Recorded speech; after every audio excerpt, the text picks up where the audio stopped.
हरे कृष्ण। आज हम भगवत गीता के सेकंड अध्याय के 23 नंबर श्लोक चर्चा करने के लिए जा रहे हैं। तो श्लोक कैसा है पहले देखते हैं। नैनम छिन्दन्ति शस्त्राणि नैनम देहाति पावक न चैनम क्लोदयन्तप न सासो यति मारुताम। तो यहाँ पे कृष्ण ने एक्चुअली जो आत्मा है उसके विशेषत्व का ऊपर बात कर रहे हैं। तो एक्चुअली कह रहे हैं जो आत्मा है इनको ना कोई अस्त्र इनको काट सकता है, ना कोई ऐसा है उसको अग्नि में हमको जला सकते हैं, ना इनको जल में डुबा सकते हैं, ना इनको जो वायु है ये उनको कुछ नष्ट कर सकते। तो इसीलिए कहीं ना कहीं भगवान ने हमको बहुत ज्यादा अश्योरेंस इसके ऊपर दे रहे हैं कि देखिए ये जो आत्मा है किसी भी कारण कोई भी उपाय में इनको मार नहीं सकते।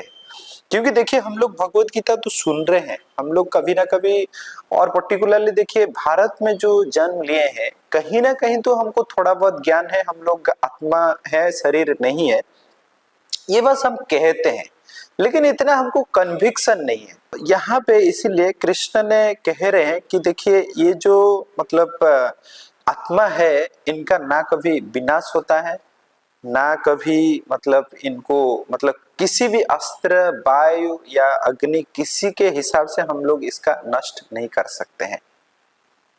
तो इसीलिए भगवान बार बार ये चीज को कह रहे हैं, क्योंकि हम तो थोड़ा बहुत हमारे अंदर ज्ञान है कि हम लोग एक्चुअली आत्मा है, लेकिन फिर भी इतना हमको उपलब्धि नहीं होता है। हमको थोड़ा थियोरिटिकल ज्ञान है कि एक्चुअली हम लोग शरीर नहीं है आत्मा है, लेकिन इतना कन्विक्शन हमारे अंदर नहीं है, ये उपलब्धि हमारे अंदर नहीं है। तो इसीलिए भगवान ने बार बार इस चीज को कह रहे हैं कि देखिए हम जो आत्मा है इसका कोई भी उपाय में विनाश नहीं हो सकता है।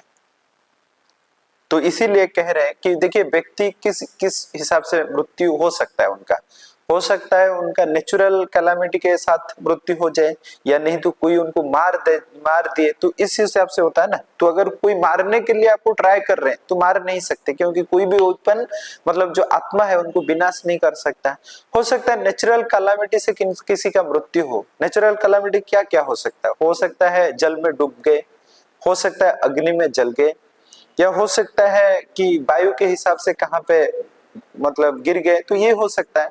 तो इसके हिसाब से भगवान ने कह रहे हैं कोई भी प्रकार के हिसाब से ये आत्मा का विनाश नहीं होता है। तो इसका मतलब है कि हम लोग ये जो शरीर धारण के शरीर का ओनली विनाश होता है, लेकिन आत्मा का कोई भी हिसाब से विनाश नहीं होता है। तो इसीलिए देखिए जब हम भगवत गीता को बहुत गहराई से हम पढ़ते हैं तो ये जो ज्ञान हम लोग सुने हैं तो इसका कन्विक्शन बहुत ज्यादा आता है। और देखिए जब कन्विक्शन बहुत ज्यादा आएगा तो यहाँ पे जो व्यक्ति हमेशा डर रहता है कि हमारा मृत्यु हो जाएगा, हमारा मृत्यु हो जाएगा, हमारा मृत्यु हो जाएगा, तो ये मृत्यु के भय से हम लोग वंचित हो सकते हैं।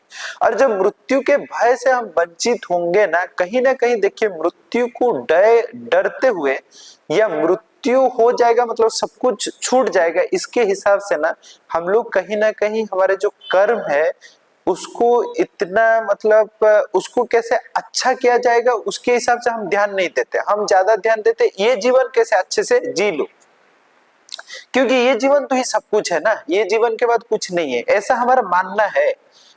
क्योंकि हम लोग को पता नहीं कि एक्चुअली हम लोग का मृत्यु होता ही नहीं है, हमारा जो आत्मा है इसका मृत्यु नहीं होता, ये फिर और कोई शरीर में जाता है, ये नॉलेज नहीं है। तो इसीलिए हम लोग क्या करते हैं, ये शरीर को ही, ये जीवन को ही सबसे महत्वपूर्ण समझे हैं, और ये शरीर में जितना भोग कर लो, हो सकता है खराब कर्म करके या अच्छा कर्म कर ये कर लो। लेकिन यहाँ पे भगवान बार बार यही चीज कह रहे हैं कि देखिए हम लोग का शरीर का विनाश हो सकता है, लेकिन आत्मा का कभी भी विनाश नहीं होता है, कोई भी सोर्सेस से भी विनाश नहीं होता है। तो इसीलिए ये भगवत गीता जब हम पढ़ेंगे, चीज को अच्छे से समझेंगे, तो हमारे अंदर एक कन्विक्शन आएगा कि आत्मा का कभी भी विनाश नहीं होता है। और जब आत्मा का कभी भी विनाश नहीं होता है, हमारा कभी भी मृत्यु नहीं होता है, तो हम लोग को बहुत ज्यादा ध्यान देना पड़ेगा हमारा कर्म के ऊपर। कैसे अच्छा काम करेंगे। ऐसा नहीं कुछ भी काम करके पैसा इनकम करके भोग लो, नहीं, ज्यादा कुछ भोग नहीं सकते। इसके ऊपर हम लोग ध्यान देंगे, कैसे अच्छा कर्म करके हमारा जो शरीर हमेशा चेंज होता रहता है, चेंज होता रहता है, ये शरीर जो चेंज होता रहता है, इसको कैसे मन को भगवान के सेवा में लगाएंगे और फिर भगवान के धाम प्राप्त हो सकते हैं। तो हम नेक्स्ट श्लोक में हम चर्चा करेंगे, अगर मन में भगवान का सेवा में बसेंगे तो फिर नेक्स्ट हमारा क्या जन्म हो सकता है, किस प्रकार का जन्म हो सकता है, उसके ऊपर चर्चा करेंगे। हरे कृष्ण।